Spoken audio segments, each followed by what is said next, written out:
con la plática de la importancia de la grasa visceral.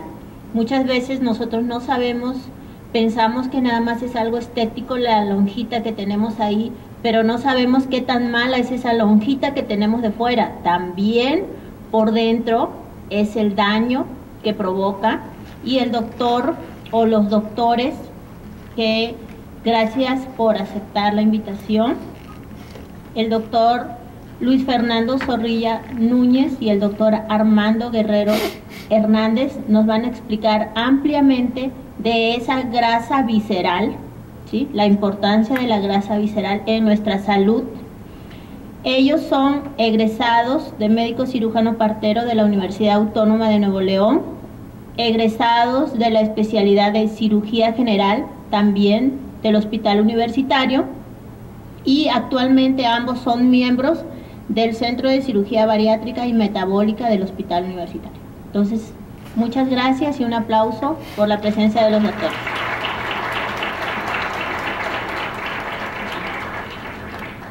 Muy bien, buenos días. Voy a hablar brevemente de lo que es la importancia de la grasa visceral, como bien comentaba la doctora. Y para iniciar la plática quisiera comentarles que la obesidad pues no es algo nuevo, ¿verdad? La obesidad realmente ya tiene mucho tiempo, incluso se han encontrado piezas arqueológicas de más de 20 años de antigüedad donde ya se manifestaba o ya se demostraba, ¿verdad?, que ya existían personas obesas. Incluso el que consideramos el padre de la medicina, Hipócrates, en el siglo IV a.C., él ya había observado y ya mencionaba que la gente más gruesa tiende a morir antes que la gente delgada, ¿sí? Evidentemente refiriéndose a la obesidad. ¿Pero qué significa obesidad? ¿Cuál es la definición de obesidad? Bueno, la palabra obeso viene del latín obedere, ¿sí?, y que significa alguien que se lo come todo, de forma literal. Y la primera vez que se utilizó la palabra obesidad como tal fue en un libro en 1651, ¿sí?, en un libro de la lengua inglesa, un libro de medicina, ¿sí? Pero en la actualidad contamos con otras definiciones más actualizadas. La definición más aceptada pues es la que propone la Organización Mundial de la Salud, y literalmente obesidad significa acúmulo excesivo de grasa que afecta a la salud y sus relaciones interpersonales, ¿verdad? Pero también tenemos ciertos criterios para definir cuando una persona es obesa. El más utilizado y el más popular pues es el índice de masa corporal, que se representa con estas siglas. Cuando una persona tiene un índice arriba de 30, se considera una persona con obesidad. Y también podemos utilizar lo que es la circunferencia de la cintura.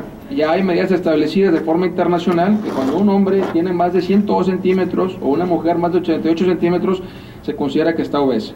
Y otra forma de medir la obesidad es el porcentaje de grasa corporal que tiene o que tenemos, ¿verdad?, que es lo que nos va a importar en esta plática. Tenemos que saber o que conocer que el cuerpo tiene principalmente dos compartimientos de grasa, ¿sí? Hay un compartimiento que se llama grasa subcutánea, que es la grasa que está por debajo de la piel, la lonjita que comentaba la doctora ahorita en este momento, y el otro compartimiento, que es el que completa la plática, es la grasa visceral. Se refiere a la grasa que está entre los órganos, principalmente en la cavidad abdominal, pero no únicamente al abdomen. También puede haber grasa en el tórax, entre el corazón, por ejemplo, o a nivel de los vasos sanguíneos también puede haber grasa entre ellos. Pero principalmente la grasa que se compone o que se compromete entre los órganos de la cavidad abdominal, ¿sí? Se calcula que en una persona promedio, una persona normal, aproximadamente el 80% de la grasa se encuentra en el tejido subcutáneo o por debajo de la piel, y únicamente el 10% va a ser grasa visceral o grasa entre los órganos. Pero la pregunta más importante es ¿por qué somos obesos?, ¿verdad? ¿Por qué tanta tendencia o por qué tanta incidencia en la obesidad en los últimos años? Bueno, hay una teoría muy interesante que habla que tenemos unos genes que se llaman genes ahorradores.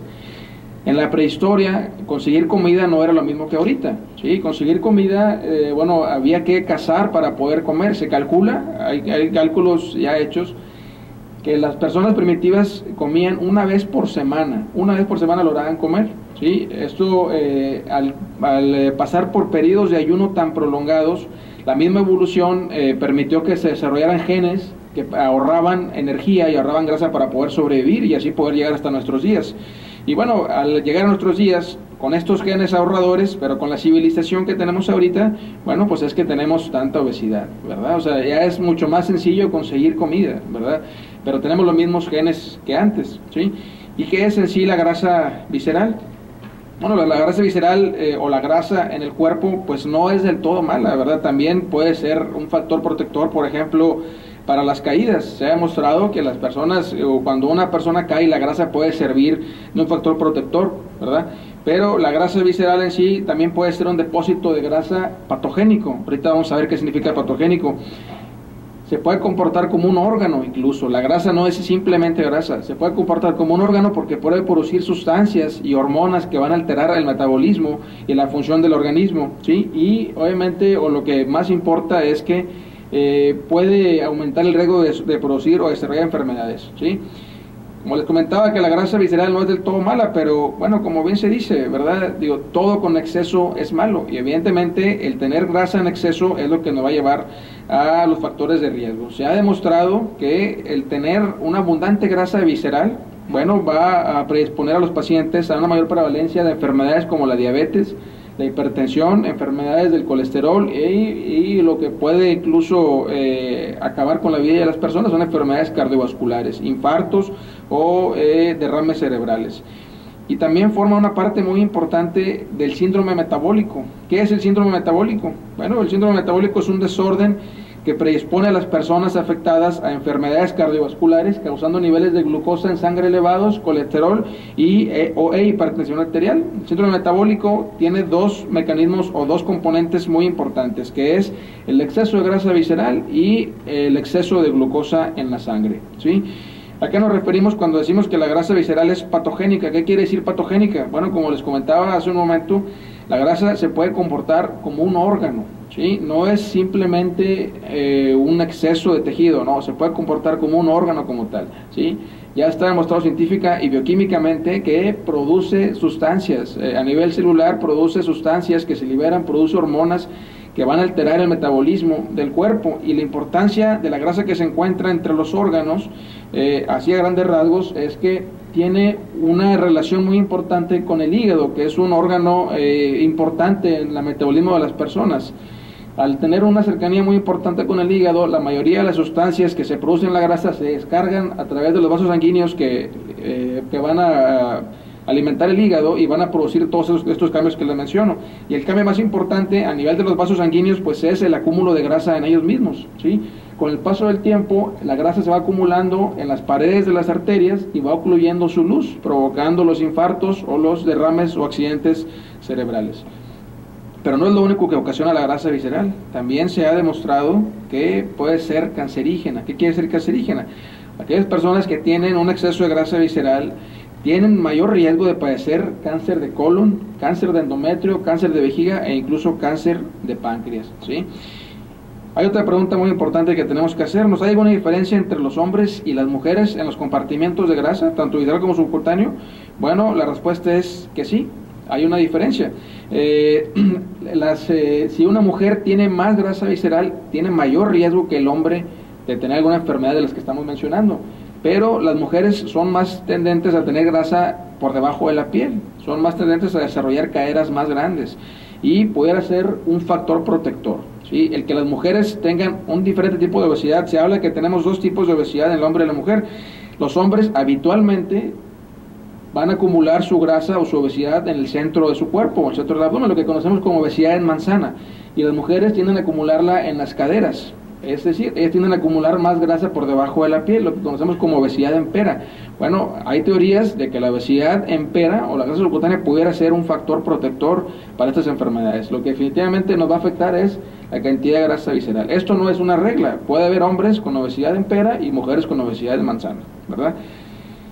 Otra pregunta que nos pudiéramos preguntar es, ¿esto pudiera heredarse o pudiera tener un factor genético? Bueno, la respuesta es que sí, también se ha demostrado que los genes tienen información que va a predisponer a un acúmulo de grasa excesivo, ¿sí? Pudiéramos heredar a nuestros hijos el acúmulo de grasa, y estos genes pueden hacer que la grasa se deposite preferentemente por debajo de la piel o entre los órganos, y como les menciono, no es únicamente entre los órganos del abdomen, también puede ser alrededor del corazón y también puede ser un factor de riesgo, o alrededor de los vasos sanguíneos de las extremidades o del cuello. Así es que la obesidad también puede comportarse como algo familiar, ¿sí? La edad también es algo muy importante, ¿sí? Hay ya dichos o proverbios muy antiguos que hablan de que con el tiempo, con el paso del tiempo, bueno, uno tiende a perder estatura y a ganar un poco de peso, ¿verdad? Y eso tiene también una importante relación, ¿verdad? Entre más edad tenga una persona, bueno, es más probable que acumule un poco de más grasa visceral. Y las bebidas azucaradas o bebidas carbonatadas también tienen una relación directa con la cantidad de grasa que el cuerpo va a acumular, ¿sí? ¿Cómo se mide la grasa visceral o cómo podemos saber si tenemos o no grasa visceral? Bueno, la forma más sencilla de medirlo y que está también avalado de forma internacional es midiendo la cintura, ¿sí? Es la forma más sencilla de medirlo. La cintura se debe de medir a la altura del ombligo y como comentábamos en un inicio, ya hay medidas establecidas por la Organización Mundial de la Salud que habla cuando una persona, cuando es hombre o mujer, está en riesgo de tener alguna de estas enfermedades. Como les mencionaba hace un momento, los hombres, bueno, cuando la cintura a nivel del ombligo mide más de 102 centímetros, o las mujeres 88 centímetros, se habla de que tiene una grasa visceral que pudiera comprometer su salud. Sin embargo, no es la medida más exacta. ¿Por qué? Porque al medir nosotros la cintura, estamos midiendo los dos compartimentos de grasa que les comentaba al inicio, ¿sí? Estamos midiendo lo que es la grasa visceral y la grasa por debajo de la piel. El estudio más específico para poder medir la grasa visceral en un paciente, bueno, es una tomografía, es un estudio de imagen donde podemos separar detalladamente si queremos medir la grasa de todo el cuerpo, si queremos medir únicamente la grasa que hay entre los órganos o si queremos medir únicamente la grasa que hay por debajo de la piel, ¿sí? Es la forma más sencilla de medir la grasa visceral. ¿Dónde nos encontramos en este momento en cuanto a la obesidad? Bueno, como comentábamos, tenemos una tendencia o una epidemia, incluso ya se ha denominado como una epidemia a nivel mundial el problema de obesidad, ¿sí? Evidentemente alentado esto por la tecnología y como les comentaba, por la facilidad que tiene uno de conseguir la comida, por la vida sedentaria que tenemos, el estilo de vida, el trabajo, el estrés, etcétera, todo esto puede predisponer a que una persona acumule grasa, ¿sí? Los factores de riesgo que están directamente relacionados a un aumento de grasa visceral, pues son las comidas en exceso, ¿verdad? El sedentarismo, el estrés laboral, la edad, como les comentaba, los genes, hay herencia familiar y en las mujeres hay una relación directa con la menopausia, ¿sí? En México, la última estadística con la que contamos a nivel nacional, bueno, es el ENSANUD, que fue hecho en el 2012 y la estadística pues es muy alarmante y la conclusión es que el 70% de los mexicanos tienen sobrepeso u obesidad. Es una estadística verdaderamente alarmante y esto no es solo en México, también ocurre a nivel mundial, ¿sí? Si ustedes ven este mapa, entre más fuerte sea el color de la región, mayor obesidad hay en esa región. Este mapa está hablando de hace casi 40 años.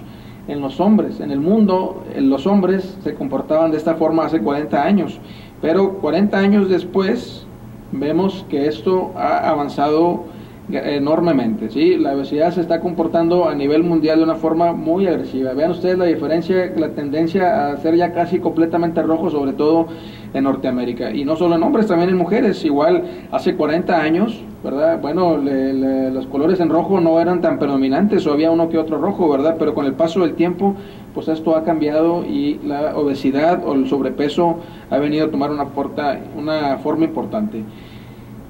La pregunta que probablemente se están haciendo en este momento, ¿existe solución al problema? Pues sí, sí existe solución, y la solución no es únicamente ir a quitar el exceso que tenemos de piel o el exceso de la lonja que tenemos, ¿verdad? Esa no es la solución. El primer paso que tenemos que hacer para erradicar el problema de la obesidad, bueno, es tener un cambio de actitud, ¿sí? Es lo primero que tenemos que hacer, ¿sí? Está demostrado que el simple hecho de cambiar el estilo de vida de las personas puede disminuir a una forma importante, de verdad, la cantidad de grasa que tiene y disminuir los factores de riesgo de las enfermedades, ¿sí? Incluso aumenta la esperanza de vida. Se ha demostrado que el perder el 10% del exceso de peso disminuye hasta un 30% de la grasa visceral. No solo eso, también puede disminuir la presión arterial de los pacientes, los niveles de glucosa y los niveles de colesterol, pero no es la única solución, ¿verdad? También existen otras herramientas. También se ha demostrado que el puro cambio en el estilo de vida puede tener hasta un 90% de fracaso en el paciente o de una reganancia de peso. Bueno, en la actualidad también contamos con alternativas quirúrgicas que, como lo deben de conocer, la cirugía bariátrica. Existen opciones de tratamiento quirúrgicas para ayudar como una herramienta más aunado al cambio del estilo de vida para poder erradicar este problema de la obesidad, y existen diferentes técnicas, que no es ahorita el punto de la plática, pero existen diferentes técnicas quirúrgicas para poder erradicar la obesidad. En el hospital universitario, bueno, contamos con el recientemente inaugurado el Centro de Cirugía Bariátrica y Enfermedades Metabólicas, ¿sí? Donde parte del equipo, bueno, cuenta con más de 25 años de experiencia en el ámbito, y son cirujanos certificados a nivel nacional y con renombre incluso a nivel internacional, son encargados del centro, ¿sí? Así es que pues hay que poner mucha atención, ¿verdad?, de la importancia de la grasa visceral o de la obesidad en sí, que representa a nosotros. Muchas gracias.